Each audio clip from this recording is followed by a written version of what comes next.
Welcome to టీసెట్. ఈ వీడియోలో మనం భారతదేశంలో వ్యవసాయానికి సంబంధించినటువంటి విప్లవాలను డిస్కస్ చేసుకోబోతూ ఉన్నాం.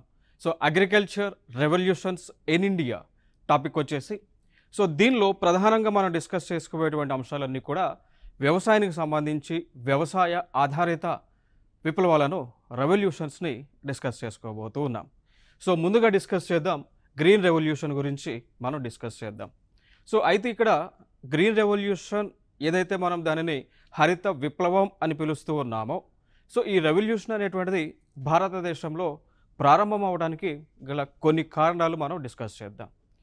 ఇక్కడ 1960 ఆ టైంలో భారతదేశంలో విపరీతమైనటువంటి కరువు రావడం జరిగింది. దానికి గల కారణాలు ఏంటి అంటే, భారతదేశంలో ఉన్నటువంటి జనాభా ఏదైతే ఉన్నదో, పాపులేషన్ ఏదైతే ఉందో, వారికి సరిపడినటువంటి ఫుడ్ గ్రెయిన్స్ అనేటువంటిది, ఆహార ఉత్పత్తి అనేటువంటిది భారతదేశంలో చాలా తక్కువగా ఉండటం జరిగింది.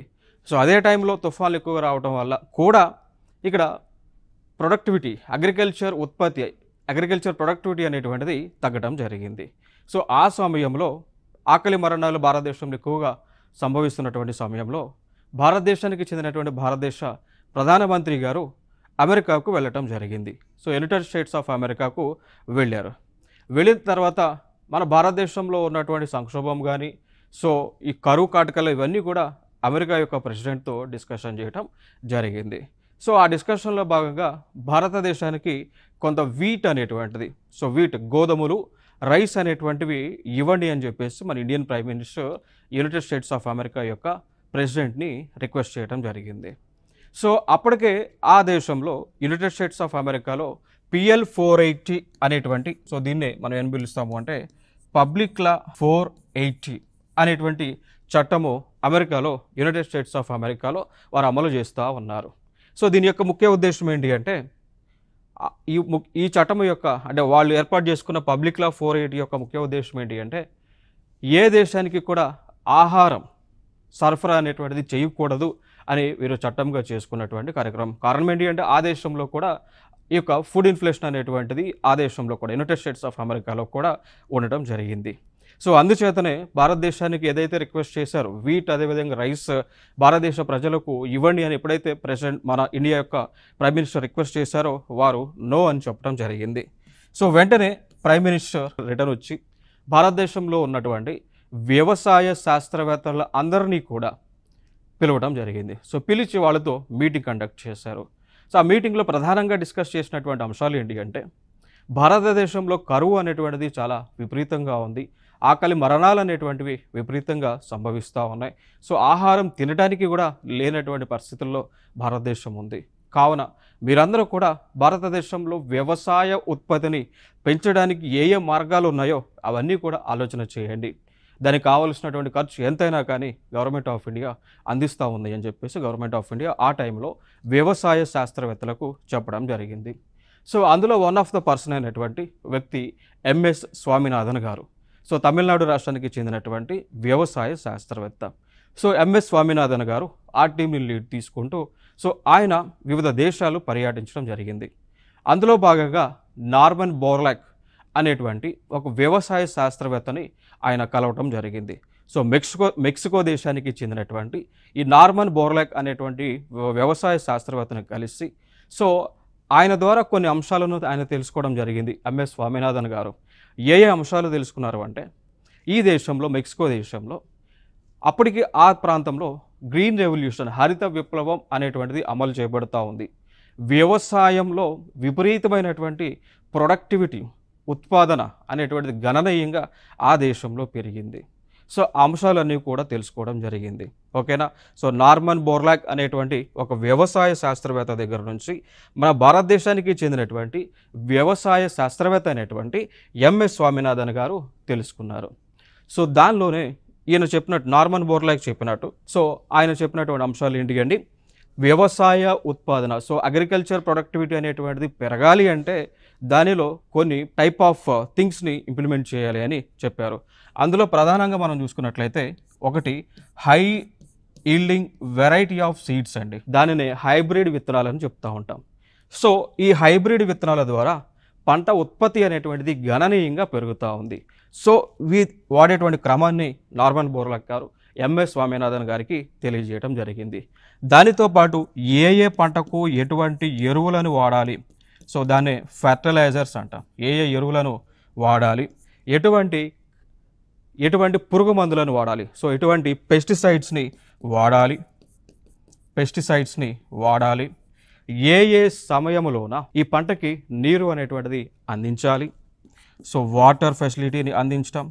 దాంతోపాటు ఈ వ్యవసాయ ఉత్పత్తిని పెంచడానికి అగ్రికల్చర్ మిషనరీస్ అనగా లైక్ హార్వెస్టర్స్ అని కానీ, టిల్లర్స్ అని కానీ, కల్టివేటర్స్ అని కానీ, ఇవన్నీ కూడా ఏ ఏ సమయంలో వాడాలి, ఆ మిషనరీకి సంబంధించినటువంటి టెక్నాలజీ అంతా కూడా ఈ నార్మన్ బోర్లాగ్ గారు ఎంఎస్ స్వామినాథన్ గారికి తెలియజేయడం జరిగింది. సో ఆయన తిరిగి భారతదేశానికి రిటర్న్ వచ్చి ఏదైతే నార్మన్ బోర్లాగ్ అనేటువంటి ఈ యొక్క ప్రపంచ దేశ హరిత విప్లవ పితామహుడిగా పిలుస్తూ ఉన్నామో, ఆయన చెప్పినటువంటి పాలసీలన్నీ కూడా భారతదేశంలో కొన్ని ప్రాంతాలు అనగా వెస్టర్న్ ఉత్తరప్రదేశ్లో, దాని తర్వాత చూసుకున్నట్లయితే పంజాబ్లో, హర్యానాలో, దానితో పాటు ఆంధ్రప్రదేశ్లో ఉన్నటువంటి గోదావరి జిల్లాల్లో, సో ఏపీలో ఉన్నటువంటి గోదావరి జిల్లాల్లో కూడా ఈ యొక్క గ్రీన్ రెవల్యూషన్ సంబంధించి ఏదైతే ఈ అగ్రికల్చర్ మెథడ్స్ ఉన్నాయో అవన్నీ కూడా భారతదేశంలో మొట్టమొదటిసారిగా ఈ ప్రాంతాల్లో స్టార్ట్ చేయడం జరిగింది అండి. ఓకేనా. సో మొట్టమొదటిగా పండించినటువంటి పంట చూసుకున్నట్లయితే వీట్. సో గ్రీన్ రెవల్యూషన్ ద్వారా మొట్టమొదటిసారిగా పండించినటువంటి పంట వీట్, గోధుమలు. దాని తర్వాత రైస్ని కూడా పండించడం జరిగింది. సో ఫైనల్గా మనకి ఈ హరిత విప్లవం ద్వారా జరిగినటువంటి మేలు ఏంటి అంటే, ప్రపంచ దేశంలో ఉన్నటువంటి గ్రీన్ రెవల్యూషన్ టెక్నాలజీ ఏదైతే ఉందో దానిని భారతదేశం అడాప్ట్ చేసుకోవడం జరిగింది.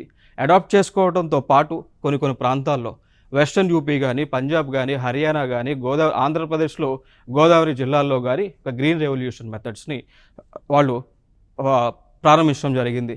సో దానిలో భాగంగా మొట్టమొదటిసారిగా వీటిని పండించారు, సక్సెస్ అయింది. దాని తర్వాత రైస్ని కూడా, వరిని కూడా పండించడం జరిగింది, అది కూడా సక్సెస్ అయింది. సో దాని తర్వాత ఏదైతే మెథడ్స్ ఉన్నో ఈ భారతదేశం అంతా కూడా విస్తరించడం జరిగింది. ఇక అక్కడ నుంచి భారతదేశము వ్యవసాయంలో ఎప్పటికీ కూడా వెనక్కి తిరిగి చూడలేదు.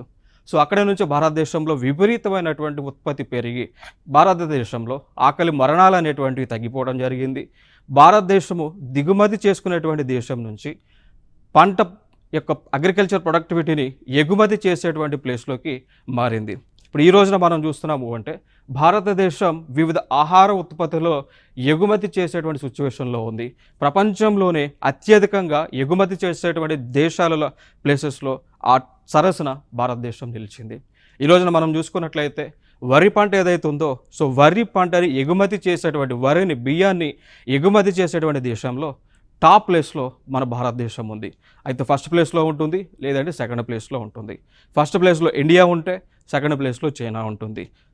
సెకండ్ ప్లేస్లో ఇండియా ఉంటే ఫస్ట్ ప్లేస్లో చైనా ఉంటుంది. ఆ రోజున 1960 ఆ టైంలో ఆహారం కోసం చేతులు జాడించినటువంటి భారతదేశం ఈరోజు ప్రపంచ దేశాలకు ఆహారాన్ని ఎగుమతి చేసేటువంటి దేశంగా మారటం జరిగింది. దానికి ప్రధానమైనటువంటి కారణం ఈ యొక్క హరిత విప్లవం. దాన్ని మనం గ్రీన్ రెవల్యూషన్గా మనం చెప్తూ ఉంటాం. దానికే ఈ గ్రీన్ రెవల్యూషన్ భారతదేశంలో అమలు చేసినటువంటి వ్యక్తి, ఆయననే భారతదేశ హరిత విప్లవ పితామహుడిగా పిలుస్తూ ఉంటాం. ఆయన పేరే ఎంఎస్ స్వామినాథన్ గారు. ప్రపంచ దేశంలో మనం చూసుకున్నట్లయితే, అంతర్జాతీయ పరంగా మనం చూసుకున్నట్లయితే నార్మన్ బోర్లాగ్ మెక్సికో దేశానికి చెందినటువంటి వ్యక్తి. సో క్వశ్చన్ బట్టి ఆన్సర్ ఇవ్వండి. International father of green revolution అన్నప్పుడు Norman Borlaug, Indian father of green revolution అన్నప్పుడు ఎంఎస్ స్వామినాథన్ గారు, తమిళనాడుకు చెందినటువంటి వ్యవసాయ శాఖ శాస్త్రవేత్త. సో దానితో పాటు ఇంకొక అంశం ఏంటి అంటే, ఈయన ఇటీవల మరణించడం జరిగింది. తమిళనాడుకు చెందినటువంటి ఆయన. సో వయసు రీత్యా ఈయన మరణించడం జరిగింది. సో అందుకోసం కూడా ఈయన న్యూస్లో ఉండడం జరిగింది. ఇది ఒక ఇంపార్టెంట్ అంశం. సో ఫైనల్గా ఇక్కడ హరిత విప్లవం అనేటువంటిది దేనికి సంబంధించింది అన్నప్పుడు వ్యవసాయ ఉత్పత్తులను పెంచడము, సో ఫుడ్ గ్రెయిన్స్ ప్రొడక్షన్ అనేటువంటిది పెంచడము. ఇంకొక అంశం, ఈ హరిత విప్లవం మొట్టమొదటిసారిగా అమలు చేసినటువంటి పంటలు ఏది అన్నప్పుడు 1 వీటు, 2 రైస్ అండి, 1 గోధుమలు, 2 వరి. సో 1960 కాలంలో సో 1965, 66 సో ఆ టైం అంతా కూడా గ్రీన్ రెవల్యూషన్ అనేటువంటిది అమలు చేయడం జరిగింది భారతదేశంలో. నేడు కూడా ఈ గ్రీన్ రెవల్యూషన్ అమలు చేస్తూ ఉన్నారు. ఇది గ్రీన్ రెవల్యూషన్ సంబంధించినటువంటి ఇంపార్టెంట్ ఇన్ఫర్మేషన్. దానిని మనం శ్వేత విప్లవం అంటాం. సో దానికంటే ముందు దీనికి సంబంధించిన క్వశ్చన్ చూద్దాం. సో 2024లో ఏ వ్యవసాయ విప్లవ పితామహుడు భారతరత్న పురస్కారాన్ని అందుకున్నారు అనేటువంటిది క్వశ్చన్ కనిపిస్తూ ఉన్నది ఇక్కడండి. ఓకేనా? సో అందుకున్నది ఎవరు అని చెప్పేసి కనిపిస్తూ ఉన్నారు. ఆయనే ఎంఎస్ స్వామినాథన్ గారు. ఆ గ్రీన్ రెవల్యూషన్ సంబంధించింది. నెక్స్ట్ విప్లవం చూద్దాం, వైట్ రెవల్యూషన్. సో నెక్స్ట్ విప్లవం వచ్చేసి దీన్నే మనం శ్వేత విప్లవం అంటాం. సో వైట్ కలర్ కదా, సో వైట్ అంటే వైట్ని మనం శ్వేతం అంటాం, శ్వేతం. సో శ్వేత విప్లవం అని పిలుస్తూ ఉంటాం. సో వైట్ రెవల్యూషన్ అనేటువంటిది సో దేనికి సంబంధించింది అంటే పాల ఉత్పత్తి, సో మిల్క్ ప్రొడక్షన్ని పెంచడానికి సంబంధించినటువంటి ఆ విప్లవమే వైట్ రెవల్యూషన్. సో మరి వైట్ రెవల్యూషన్ యొక్క శ్వేత విప్లవం యొక్క పితామహుడుగా ఎవరిని పిలుస్తాము అంటే వెర్గేసి కురియన్ అనేటువంటి ఒక వ్యక్తిని అండి. వెర్గేసి కురియన్ గారు సో శ్వేత విప్లవ పితామహుడు, father of the white revolution. So దీని గురించి మనం మాట్లాడేయాలంటే కొన్ని అంశాలు మనం మాట్లాడుకోవచ్చు అండి. భారతదేశంలో మిల్క్ ప్రొడక్షన్ అనేటువంటిది తక్కువగా ఉంది. సో 1970s, 1960s ఆ టైంలో. సో అప్పుడు ఈ మిల్క్ ప్రొడక్షన్ అనేటువంటి తక్కువగా ఉన్నటువంటి సమయంలోన ఏం జరిగింది అంటే గుజరాత్ రాష్ట్రంలో ఆనంద్ అనేటువంటి ఒక ప్లేస్ ఉంటుందండి. సో గుజరాత్ రాష్ట్రంలో సో ఈ ఆనంద్ అనేటువంటి ప్లేస్లో ఉన్నటువంటి మహిళలు ఒక 10 మంది ప్రాంతంలో, గ్రామీణ ప్రాంతంలో ఉన్నటువంటి 10 మంది మహిళలు కలిసి ఒక గ్రూప్గా, ఒక మహిళా మండలి టైప్ ఏదైతే ఉందో మన ఇప్పుడు ప్రాంతాల్లో స్వయం సహాయ సంఘాలు ఏ విధంగా ఉన్నాయో ఆ విధంగా ఒక 10 మంది మహిళలు కలిసి వాళ్ళు ఒక 2 గేదెలను కొని వాటిని పెంచుతూ వాటి నుంచి వచ్చేటువంటి పాలును ఏం చేసేవారు అంటే ఆ పాలను సేకరించి ఆ ఊరిలో ఉన్నటువంటి వారికి అమ్మేవారు. సో గణనీయంగా అదేం జరిగింది అంటే 10 మంది మహిళలు కాస్త 20 మంది మహిళలు అయ్యారు. 4 ఉన్నటువంటి గేదెలు 10 గేదెలు అయినాయి. దాని తర్వాత క్రమేపీ 100 మంది మహిళలు అయ్యారు. 10 ఉన్నటువంటి గేదెలు 20 గేదెలు 100 గేదెలు ఆ విధంగా పెరిగినాయి. సో పెంచుకుంటూ వచ్చారు. సో పాలు అనేటువంటిది గణనీయంగా పెరిగింది. సో అక్కడ పాలు ఉత్పత్తి అనేటువంటిది గణనీయంగా పెరిగిన తర్వాత ఆ పాలను ఆ గ్రామంలో కాకుండా చుట్టూ ఉన్నటువంటి గ్రామాల్లో కూడా ఆ పాలను అమ్మటం మొదలుపెట్టారు. సో క్రమేపీ ఇక్కడ ఏం జరిగింది అంటే 10 మందితో స్టార్ట్ అయినటువంటి పాలు సేకరణ, పాలు ఉత్పత్తి అనేటువంటిది 100 మంది మహిళలకు విస్తరించి ఒక గ్రామంలో మొదలైనటువంటిది చుట్టుపక్కల ఉన్నటువంటి గ్రామాలు మొత్తం కూడా విస్తరించడం జరిగింది. కారణం ఏంటి అంటే విస్తరించడానికి లాభాలు వస్తూ ఉన్నాయి. సో విపరీతమైనటువంటి లాభాలు వస్తూ ఉన్నాయి. మహిళా సాధికారిత సాధించడానికి కూడా ఒక అవకాశం కూడా కనిపిస్తూ ఉంది. సో దాని తర్వాత ఇక్కడ ఈ యూనియన్ మొత్తం కూడా కలిసి ఏం చేశారు అంటే ఒక మిల్క్ యూనియన్ని ఏర్పాటు చేశారు. సో ఆ మిల్క్ యూనియన్నే ఆనంద్ మిల్క్ యూనియన్ అని పిలుస్తూ ఉంటామండి. ఆనంద్ మిల్క్ యూనియన్గా పిలుస్తూ ఉంటాం, మిల్క్ యూనియన్. సో ఇది ఒక లిమిటెడ్ కంపెనీగా క్రమేపీ దాన్ని ఏర్పాటు చేసుకున్నారు. సో ఈ ఆనంద్ మిల్క్ యూనియన్ లిమిటెడే ప్రస్తుతం మనకు దొరుకుతున్నటువంటి అమూల్ అనేటువంటి పాలు. అర్థమైందా? సో అమూల్ అనేటువంటిది పదం ఎక్కడి నుంచి వచ్చిందంటే ఆనంద్ మిల్క్ యూనియన్ లిమిటెడ్ నుంచి. సో మనందరం తాగుతూ ఉన్నారు కదా అమూల్ పాలు అని చెప్పేసి, అమూల్ బేబీ, అమూల్ పాల్. సో అమూల్ పాల్ యొక్క చరిత్ర ఇది అనమాట. సో గుజరాత్ రాష్ట్రంలో ఈ విధంగా అమూల్ అనేటువంటి సంస్థ ఏర్పాటు అవటం జరిగింది. సో ఇట్లా ఈ విధంగా ఈ ఆనంద్ మిల్క్ యూనియన్ లిమిటెడ్ ఏదైతే ఏర్పాటైంది గుజరాత్ రాష్ట్రంలో, సో దీనికి ఆలోచన చేసినటువంటి మొట్టమొదటి వ్యక్తి వెర్గేసి కురియన్ గారు అండి. సో అందుకే ఇన్ని మనం ఫాదర్ ఆఫ్ ది వైట్ రెవల్యూషన్గా చెప్తా ఉన్నాం. సో ఈ గుజరాత్ రాష్ట్రంలో ఆనంద్ ప్రాంతంలో మొదలైనటువంటి ఈ విధంగా ఉన్నటువంటి కాన్సెప్ట్ భారతదేశం అంతా కూడా విస్తరించడం జరిగింది. అన్ని రాష్ట్రాల్లో కూడా లైక్ హర్యానా కానీ, యూపీ కానీ, ఏపీ కానీ, తెలంగాణ కానీ అన్ని ప్రాంతాల్లో విస్తరించడం జరిగింది. సో ఇది ఇక్కడ ఇంపార్టెంట్. సో ఈ రోజున పాల ఉత్పత్తిలో మనం చూసుకున్నట్లయితే ప్రపంచంలోనే పాలను ఎక్స్పోర్ట్ చేస్తున్నటువంటి దేశంలో భారతదేశం ప్రస్తుతము అగ్రగామిగా ఉంది అండి. సో మిల్క్ ఎక్స్పోర్ట్స్లో India is at first place. So ఇది ఇంపార్టెంట్ ఇన్ఫర్మేషన్. ఇంకా తర్వాత మిగిలినటువంటి విప్లవాలు చూసుకున్నట్లయితే బ్లూ రెవల్యూషన్ అంటాం. సో బ్లూ రెవల్యూషన్, సో దానినే మనం నీలి విప్లవంగా పిలుస్తూ ఉంటాం. సో బ్లూ రెవల్యూషన్ అనేటువంటిది దేనికి సంబంధించినటువంటి విప్లవం అంటే చేపలను, సో చేపలు ఏవైతే ఉన్నాయో సో చేపలు పెంచేటువంటి కార్యక్రమం అండి. ఓకేనా? సో మత్స్య సంపద అంటాం. సో చేపలను పెంచేటువంటి విప్లవమే బ్లూ రెవల్యూషన్. సో ఈ చేపలు పెంచేటువంటి కాన్సెప్ట్ని మనం ఆక్వాకల్చర్ అని కూడా పిలుస్తూ ఉంటాం. సో ఆక్వాకల్చర్, ఆక్వా రంగం అనే పిలుస్తూ ఉంటాం. సో ఇవన్నీ కూడా వ్యవసాయంలో అనుబంధ రంగాలుగా చెప్పుకుంటా ఉన్నాం. ఓకేనా. సో భారతదేశంలో ఫిష్ ప్రొడక్షన్ని, ఆక్వా రంగాన్ని విపరీతంగా డెవలప్ చేయడానికి వచ్చినటువంటి విప్లవం ఏది అన్నప్పుడు బ్లూ రెవల్యూషన్, నీలి విప్లవం. మరి ఎందుకు ఈ ఆక్వా రంగానికి సంబంధించిన దాన్ని బ్లూ కలర్తో ఇండికేట్ చేస్తూ ఉన్నారు, నీలి రంగుతో ఎందుకు సూచిస్తూ ఉన్నారు? కారణం ఏంటి అంటే, మీకు ఇప్పుడు వాటర్ ఏదైతే చూస్తూ ఉన్నామో ఇది దూరం నుంచి చూస్తే బ్లూ కలర్లో కనిపిస్తూ ఉంటుంది. ఇప్పుడు మనందరికి కూడా తెలుసు, అర్త్ని, భూమిని బ్లూ ప్లానెట్గా మనం పిలుస్తూ ఉన్నాం. ఎందుకు భూమిని బ్లూ ప్లానెట్గా మనం పిలుస్తూ ఉన్నాము అంటే కారణం ఏంటి? దూరం నుంచి చూస్తే భూమి బ్లూ కలర్లో కనిపిస్తుంది కాబట్టి. అదేవిధంగా అర్త్ దూరం నుంచి చూస్తే బ్లూ ఎందుకు కనిపిస్తూ ఉంటుంది? భూమిపై దాదాపు 70% వాటర్ అనేటువంటిది ఉంది కాబట్టి. సో ఆ వాటర్ని దూరం నుంచి చూస్తే బ్లూ కలర్లో ఉంటుంది, దగ్గర నుంచి చూస్తే వాటర్ కలర్ ఏమీ లేనట్టు కనిపిస్తూ ఉంటుంది. ఓకేనా. సో అందుకోసం ఈ చేపలన్నీ కూడా నీటిలో ఉంటాయి కాబట్టి సో దీనిని బ్లూ రెవల్యూషన్గా, నీలి విప్లవంగా పిలుస్తూ ఉన్నాం. ఇది వెరీ ఇంపార్టెంట్. మరి ఈ బ్లూ రెవల్యూషన్ యొక్క పితామహుడు ఎవరు అన్నప్పుడు ఆయన పేరే డాక్టర్ అరుణ్ కృష్ణన్ అండి. ఆయన పేరే డాక్టర్ అరుణ్ కృష్ణన్ గారు. సో ఈయన బ్లూ రెవల్యూషన్ యొక్క పితామహుడు. ఇంకా దాని తర్వాత రెవల్యూషన్ మనం చూసుకున్నట్లయితే పసుపు విప్లవం అండి. సో దీన్ని ఎల్లో రెవల్యూషన్గా మనం పిలుస్తూ ఉంటాం. మరి ఈ ఎల్లో రెవల్యూషన్ అనేటువంటిది, పసుపు విప్లవం అనేటువంటిది దేనికి సంబంధించింది అంటే ఆయిల్ ప్రొడక్షన్ అండి, oil seeds production. So oil ఉత్పత్తి చేసేటువంటి పంటను పెంచేటువంటి కార్యక్రమం అండి. So yellow revolution is meant for oil seed production. So దాంతోపాటు ఈ ఆయిల్ ఆయిల్ ఏదైతుందో సో దానిని మనం ప్రొడ్యూస్ చేయడానికి వాడేటువంటివి మస్టర్డ్, నువ్వులు అంటాం. దానితో పాటు సన్ఫ్లవర్, పొద్దుతిరుగుడు పువ్వు అని చెప్పేసి మనం పిలుస్తూ ఉంటాం. ఓకేనా. సో దానికి సంబంధించింది. సో పొద్దుతిరుగుడు ఏదైతే సన్ఫ్లవర్ ఏదైతే మనం వాడుతూ ఉన్నాం, ఈవెన్ కూడా మన షాప్స్లో పర్చేస్ చేస్తూ ఉంటాం.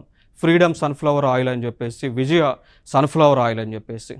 సో ఈ రోజున మనకి సన్ఫ్లవర్ ఆయిల్ అనేటువంటి ఒక ప్యాకెట్, 1 లీటర్ ఆఫ్ ప్యాకెట్ మనకి ఇప్పుడు మార్కెట్లో 107 రూపీస్కి దొరుకుతూ ఉంది. ఇంత తక్కువ రేటుకి మనకి ఆయిల్ దొరకడానికి గల కారణం ఏంటి అంటే ఈ ఎల్లో రెవల్యూషన్లో తీసుకొచ్చినటువంటి మార్పులు అండి. సో ఎల్లో రెవల్యూషన్ ద్వారా భారతదేశంలో ఏం చేశారు అంటే ఆయిల్ సీడ్ ప్రొడక్షన్ అనేటువంటిది విపరీతంగా పెంచారు. పెరగటం ద్వారా ఆయిల్ సీడ్స్ అంటే లైక్ సన్ఫ్లవర్ కానీ, మస్టర్డ్, నువ్వులు కానీ సో ఏవైతే ఉన్నాయో వాటి యొక్క ప్రొడక్షన్ అనేటువంటిది భారతదేశంలో పెరగడం ద్వారా ఆయిల్ ప్రైజెస్ అనేటువంటివి మనకు తగ్గడం చూస్తూ ఉన్నాం. సో దీని యొక్క ఫాదర్గా, సో పితామహుడుగా, సో పసుపు విప్లవం యొక్క పితామహుడుగా మనం ఎవరిని పిలుస్తామంటే ఆయన పేరు Shyam Pitroda. So Shyam Pitroda is a father of yellow revolution. So ఇది మనకి దాదాపు 1980s చివరి భాగంలో అంటే 1985, 86, 87 ఆ ప్రాంతాల్లో భారతదేశంలో విస్తృతంగా అమల్లోకి రావటం జరిగింది. ఓకేనా. సో ఇది ఇంపార్టెంట్ ఇక్కడ. ఇక మీరు గుర్తుపెట్టుకోవాలి అనుకోండి, ఎల్లో రెవల్యూషన్ దేనికి సంబంధించింది అని క్వశ్చన్స్ అడుగుతూ ఉంటారు, మ్యాచ్ ది ఫాలోయింగ్లో కూడా అడుగుతూ ఉంటారు. సో ఎల్లో రెవల్యూషన్ మీరు ఎట్లా గుర్తుపెట్టుకుంటారు అంటే ఎల్లో రెవల్యూషన్ అనగానే మీకు మైండ్లో ఎల్లో కలర్ ఫ్లవర్ గుర్తు రావాలి. సో ఎల్లో కలర్ ఫ్లవర్ ఏముంది? సన్ఫ్లవర్ ఉంది. సో సన్ఫ్లవర్ ఎల్లో కలర్లో ఉంటుంది. ఓకేనా. సో సన్ఫ్లవర్ని దేనికి యూస్ చేస్తాము? మనమైతే డెకరేషన్ పర్పస్ అయితే యూస్ చేయం కదా. సన్ఫ్లవర్లో ఉన్నటువంటి సీడ్స్ని నూనె కోసం, ఆయిల్ కోసం మనం యూస్ చేస్తాము. సో అట్లా గుర్తుపెట్టుకోండి. సో ఎల్లో కలర్ అనంలోనే సన్ఫ్లవర్ గుర్తు రావాలి. సన్ఫ్లవర్ అంటే ఆయిల్కి సంబంధించింది. సో ఆయిల్ సీడ్ ప్రొడక్షన్ సంబంధించిన విప్లవం అని గుర్తుపెట్టుకోండి. ఇంకా దాని తర్వాత ఇంకొక అంశం సిల్వర్ రెవల్యూషన్ అంటాం. Silver revolution. సో దానినే మనం వెండి విప్లవం అంటామండి. సిల్వర్ అంటే ఏంటి? వెండి కదా. ఇప్పుడు గోల్డ్ అంటే ఎట్లా బంగారం అంటామో, డైమండ్ ఎట్లా వజ్రం అంటామో, అదే మాదిరి సిల్వర్ అంటే వెండి. సో వెండి విప్లవం అంటాం. గుర్తుపెట్టుకోండి. సిల్వర్ విప్లవం అనేటువంటిది దేనికి సంబంధించింది అంటే ఎగ్ ప్రొడక్షన్, దాంతోపాటు పౌల్ట్రీకి సంబంధించింది అండి. సో పౌల్ట్రీ ఏదైతే మనకి సండే రాంగ్లోనే చికెన్ ఏదో గుర్తొస్తూ ఉంటుందో, chicken 65, chicken 95, 25, kebabs, grill chicken, tandoori chicken, ఇట్లా ఏదైతే మనకు గుర్తొస్తూ ఉంటాయో సో అవన్నీ కూడా దేనికి సంబంధించింది? They are all meant for production of the poultry అండి. సో పౌల్ట్రీకి సంబంధించినటువంటి అంశాలు. సో సిల్వర్ రెవల్యూషన్ అనగానే మనకు గుర్తు రావాల్సినటువంటి అంశం ఏంటి అంటే మైండ్లో మనకు స్ట్రైన్ అవ్వాల్సింది గుడ్డు, కోడిగుడ్డు. సో ఎగ్ టాప్న ఆ లేయర్ ఏదైతే ఉంటుందో కాల్షియం లేయర్, అది ఏ కలర్లో మీకు కనిపిస్తూ ఉంటుంది? సిల్వర్ కలర్లో ఉంటుంది. ఓకేనా? సో ఎగ్ యొక్క టాప్ లేయర్ మీకు సిల్వర్ కలర్లో ఉంటుంది. సో సిల్వర్ రెవల్యూషన్ అనంలోనే మీకు గుర్తు రావాల్సింది సిల్వర్ కలర్లో ఉండేటువంటి ఎగ్. కోర్స్ సిల్వర్ ఎగ్ మనకి వైట్లో ఉన్నప్పటికీ కూడా దాని మీద లైట్ ప్రాజెక్ట్ అయితే సిల్వర్ లాగా షైన్ అవుతూ ఉంది. ఓకేనా? సో సిల్వర్ రెవల్యూషన్ దేనికి సంబంధించింది? ఎగ్ ప్రొడక్షన్, గుడ్లో సంబంధించింది, పౌల్ట్రీ డెవలప్మెంట్కి సంబంధించింది. సో దీన్ని ఎంకరేజ్మెంట్ చేసింది భారతదేశంలో మొత్తం కూడా ఇందిరాగాంధీ గారు. సో ఇందిరాగాంధీ గారు ప్రైమ్ మినిస్టర్ గారు ఉన్నటువంటి సమయంలో మన భారతదేశంలో ఎగ్గు ఉత్పత్తి, సో ఎగ్ ప్రొడక్షన్కి సంబంధించి వివిధ సబ్సిడీస్ అనేటువంటివి ఇచ్చారు, ఎంకరేజ్మెంట్స్ అన్నీ కూడా చాలా చేయటం జరిగింది. ఇంకా దాని తర్వాత మనం చూసుకున్నట్లయితే ఇంకొక విప్లవం, దాన్నే గ్రే రెవల్యూషన్గా మనం పిలుస్తూ ఉంటాం. సో మరి గ్రే రెవల్యూషన్ అనేటువంటిది దేనికి సంబంధించింది అంటే ఫెర్టిలైజర్స్కి సంబంధించింది, ఎరువులకు సంబంధించినటువంటిది. ఓకేనా? సో ఎరువులు ఏవైతే ఉన్నాయో సో ఎరువులకు సంబంధించిందే ఈ యొక్క గ్రే రెవల్యూషన్. మరి మీరు ఎట్లా గుర్తుపెట్టుకుంటారు అంటే ఫర్ ఎగ్జాంపుల్గా తీసుకున్నట్లయితే ఇప్పుడు ఎరువులు మనం చూసుకున్నట్లయితే లైక్ డై అమోనియం ఫాస్ఫేట్ అని ఉంటుంది, డిఏపి ఎరువులు అంటాం. దాని తర్వాత యూరియా ఉంటుంది. దాని తర్వాత ఎన్పికే ఫెర్టిలైజర్స్ అని ఉంటాయి. NPK nitrogen, potash and phosphorus. ఓకేనా? So nitrogen, phosphorus, potash. So ఇది నైట్రోజన్, ఫాస్ఫరస్, ఇది కే అంటే కాలియం అంటాం. సో దాన్ని పొటాష్గా పిలుస్తూ ఉంటాం. సో ఎన్పికే ఫెర్టిలైజర్స్ వీటిలో మీరు చూసినట్లయితే ఇవి మీకు గ్రే కలర్లో కనిపిస్తూ ఉంటాయి. ఇప్పుడు యూరియాని మీరు చూస్తే యూరియా వచ్చి గ్రే కలర్లో ఉంటా ఉంది.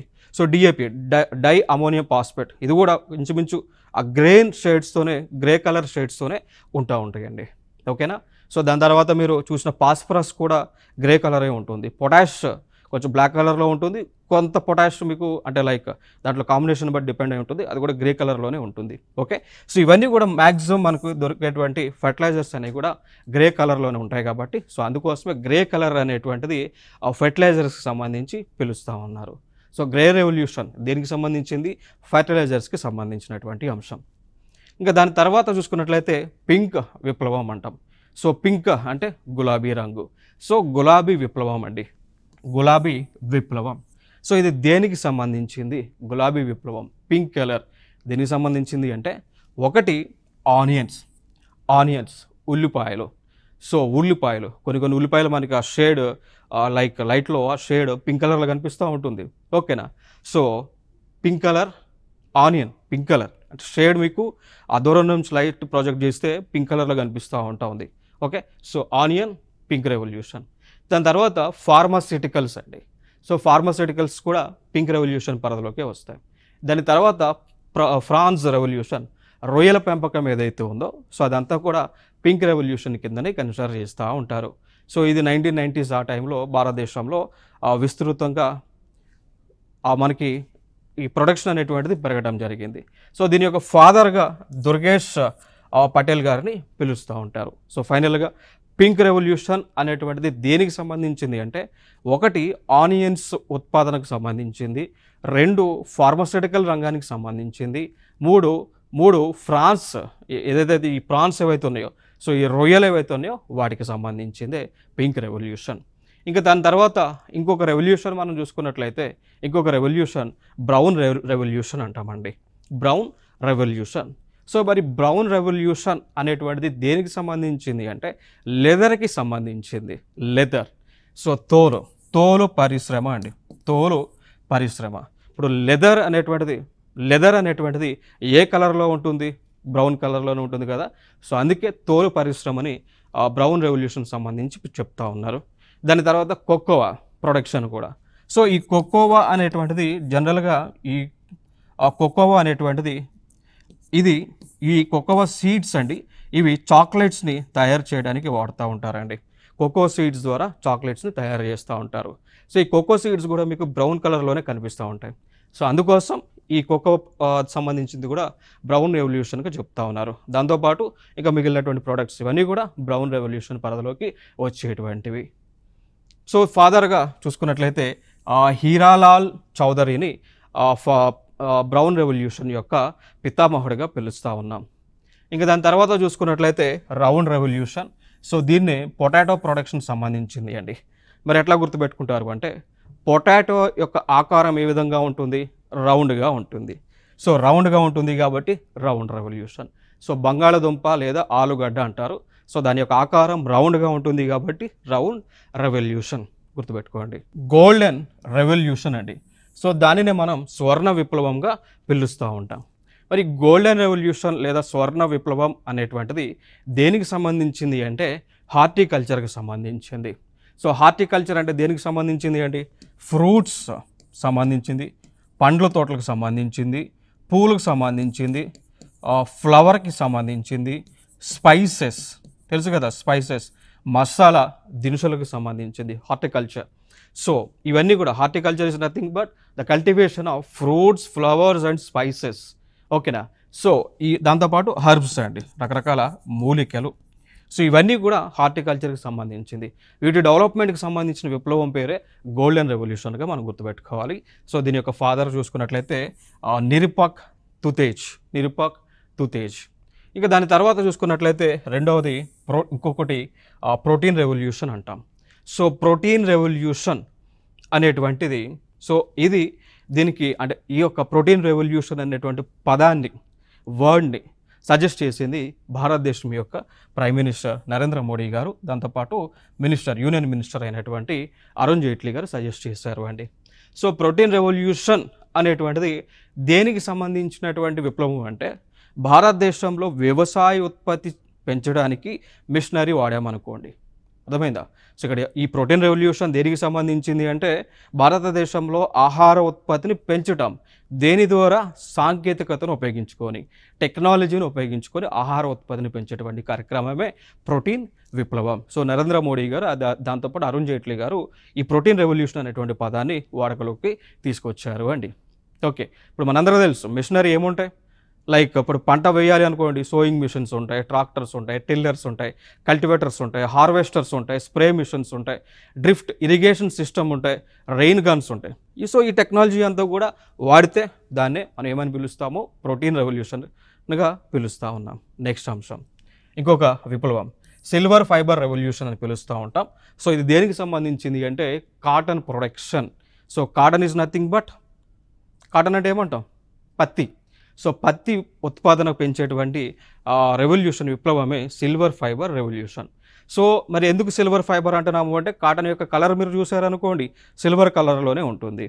సో కాటన్ అనేటువంటిది ఏంటి, it is a fibre. So cotton అనేటువంటిది ఫైబర్ కాబట్టి సో దీన్ని ఏమంటాము అంటే సిల్వర్ ఫైబర్ రెవల్యూషన్గా పిలుస్తూ ఉంటాం. ఇక దాని తర్వాత రెవల్యూషన్ చూసుకున్నట్లయితే రెడ్ రెవల్యూషన్ అంటాం. సో రెడ్, సో ఇది దేనికి సంబంధించింది అంటే ఇప్పుడు ఫర్ ఎగ్జాంపుల్ మీట్ చూడండి, మాంసం ఏ కలర్లో ఉంటుంది, మటన్ ఏ కలర్లో ఉంటుంది, రెడ్ కలర్లో ఉంటుంది. దాని తర్వాత టొమాటోస్. సో టమాటా పిలుస్తూ ఉంటాం కదా. సో టమాటా యొక్క కలర్ ఏ విధంగా ఉంటుంది, రెడ్ కలర్లో ఉంటుంది. సో అందుకోసమే టమాటాల ఉత్పత్తి కానీ మాంసం యొక్క ఉత్పత్తి కానీ వీ రెండింటిని కూడా దేనికి సంబంధించింది అంటే రెడ్ రెవల్యూషన్కి సంబంధించింది. దీని యొక్క ఫాదర్ ఎవరు అన్నప్పుడు విశాల్ తివారీ గారు. సో విశాల్ తివారీ గారు దీని యొక్క రెడ్ రెవల్యూషన్ యొక్క పితామహుడిగా మనం గుర్తుపెట్టుకోవాలి. తర్వాత బ్లాక్ రెవల్యూషన్ అంటామండి. సో బ్లాక్ రెవల్యూషన్ ఇది దేనికి సంబంధించింది అంటే క్రూడ్ ఆయిల్కి సంబంధించింది. బ్లాక్ రెవల్యూషన్ అనేటువంటిది క్రూడ్ ఆయిల్కి సంబంధించింది. దాంతోపాటు క్రూడ్ ఆయిల్ నుంచి వచ్చేటువంటి పెట్రోల్కి సంబంధించింది. క్రూడ్ ఆయిల్కి సంబంధించి దాంతోపాటు క్రూడ్ ఆయిల్ నుంచి వచ్చేటువంటి పెట్రోలియం సంబంధించింది అండి. సో పెట్రోలియం యొక్క ఉత్పాదన దానికి సంబంధించినటువంటి రెవల్యూషన్ ఏది అన్నప్పుడు బ్లాక్ రెవల్యూషన్. బ్లాక్ కలర్లో క్రూడ్ ఆయిల్ బ్లాక్ కలర్లో ఉంటుంది కాబట్టి సో బ్లాక్ రెవల్యూషన్, ఇది ఒక అంశం గుర్తుపెట్టుకోండి. ఇంకా దాని తర్వాత చూసుకున్నట్లయితే ఎవర్ గ్రీన్ రెవల్యూషన్ అని ఇటీవల మనకి కనిపిస్తూ ఉంది న్యూస్లో అండి. ఎవర్ గ్రీన్ రెవల్యూషన్ ఇది దేనికి సంబంధించింది, ఇప్పుడు అంతకుముందు మనం గ్రీన్ రెవల్యూషన్ చూసాం, దేనికి సంబంధించింది వ్యవసాయ ఉత్పత్తిని గణనీయంగా పెంచడం. ఈ ఎవర్ గ్రీన్ రెవల్యూషన్ దేనికి సంబంధించింది, ఇది కూడా వ్యవసాయ ఉత్పత్తి పెంచడమే బట్ తక్కువ వనరులను ఉపయోగించడం. సో లైక్ తక్కువ వాటర్ని ఉపయోగించి వ్యవసాయాన్ని చేయటం. సో తక్కువ వాటర్ ఎట్లా ఉపయోగిస్తామండి, డ్రిప్ ఇరిగేషన్ ద్వారా. సో డ్రిప్ మెకానిజం కానీ దాంతోపాటు రెయిన్ గన్ మెకానిజం అని ఉంటుంది. Rain gun mechanism. సో వీటి ద్వారా వ్యవసాయాన్ని మనం చేయటం అన్నమాట. సో దాని తర్వాత తక్కువ ఫెర్టిలైజర్స్ని, తక్కువ ఎరువులని వాడడం. సో దానికి ఎగ్జాంపుల్గా తెలుసుకున్నట్లయితే, దీనికి ఎగ్జాంపుల్గా రీసెంట్గా మనకి liquid ammonia, so liquid ammonia, దాని తర్వాత లిక్విడ్ యూరియా అనేటువంటివి రావటం జరిగింది. ఓకేనా. సో ఇట్లా ఎవర్గ్రీన్ రెవల్యూషన్లో ప్రధానంగా యూజ్ చేసేటువంటివి ఏంటి అంటే తక్కువ ఎరువులు, తక్కువ పురుగు మందులు, తక్కువ నీరును ఉపయోగించడం, తక్కువ సీడ్స్ ఉపయోగించి ఎక్కువ ఉత్పత్తిని పెంచడం. సో ఇది ఎవర్గ్రీన్ రెవల్యూషన్ యొక్క ముఖ్యమైనటువంటి ఉద్దేశం. సో దీని యొక్క ఫాదర్ కూడా మళ్ళీ ఆయనే, ఎంఎస్ స్వామినాథన్ గారు. సో ఎందుకంటే ఈ పదాన్ని కూడా సజెస్ట్ చేసింది ఎంఎస్ స్వామినాథన్ గారు. ఇక దాని తర్వాత రెవల్యూషన్ చూసుకున్నట్లయితే గోల్డెన్ ఫైబర్ రెవల్యూషన్. సో మనకి చూడొచ్చు ఇది దేనికి సంబంధించింది, జూట్కి సంబంధించింది. ఈ గోల్డెన్ ఫైబర్ రెవల్యూషన్ దేనికి సంబంధించింది అంటే జూట్ పంటకి సంబంధించింది. మరి ఎందుకు జూట్ పంటని గోల్డెన్ ఫైబర్ రెవల్యూషన్తో కంపేర్ చేస్తూ ఉన్నారు అంటే, ఇప్పుడు ఈ జూట్ ఏదైతే ఉందో, సో దీన్నే మనం తెలుగులో జనపనార అని పిలుస్తూ ఉంటాం. తెలుగులో జనపనార అంటాం. సో జనపనారని మనం నీటిలో ఉంచాము అనుకోండి 2-3 రోజులు, దాన్ని ఉంచిన తర్వాత దాని కలర్ మనకు చూస్తే గోల్డెన్ కలర్లో షైన్ అవుతూ ఉంటుంది. ఇంకోటి జనపనార అనేటువంటిది ఇది ఫైబర్ కాబట్టి అందుకోసం గోల్డెన్ ఫైబర్ రెవల్యూషన్గా మనం పిలుస్తూ ఉన్నాం. ఇంకొక అంశం, భారతదేశంలో ఏ ప్రాంతాలలో అత్యధికంగా జూట్ని పండిస్తూ ఉంటారు అన్నప్పుడు, ఒకటి వెస్ట్ బెంగాల్ రాష్ట్రంలో అండి, ఒకటి వెస్ట్ బెంగాల్ రాష్ట్రంలో. సో వెస్ట్ బెంగాల్ రాష్ట్రంలో రివర్ హుగ్లీ నది పరివాహక ప్రాంతం అంతా కూడా ఇక జూట్ని పండిస్తూ ఉంటారు. జూట్ ఇండస్ట్రీస్ కూడా ఎక్కువగా అక్కడ ఉంటాయి. ఇక దాని తర్వాత ప్లేస్లో ఆంధ్రప్రదేశ్ రాష్ట్రంలో కూడా, ఆంధ్రప్రదేశ్లో విశాఖపట్నం, విజయనగరం, శ్రీకాకుళం లాంటి ప్రాంతాల్లో కూడా ఈ యొక్క జనపనారకు సంబంధించినటువంటి ఇండస్ట్రీస్ అనేటువంటివి ఉండటం జరిగింది. క్లియర్ కదా. సో ఉండటం జరిగింది. సో ఇవి భారతదేశంలో ఉన్నటువంటి వివిధ విప్లవాలకు సంబంధించిన అంశాలు. సో ఫైనల్గా అగ్రికల్చర్లో ఉన్నటువంటి అగ్రికల్చర్ రెవల్యూషన్స్ అన్ని కూడా మనం డిస్కస్ చేయడం జరిగింది. సో నెక్స్ట్ వీడియోలో మరికొత్త అంశాలతో మీ ముందుకు రావడం జరుగుతుంది. Thank you so much. This is Eshwar.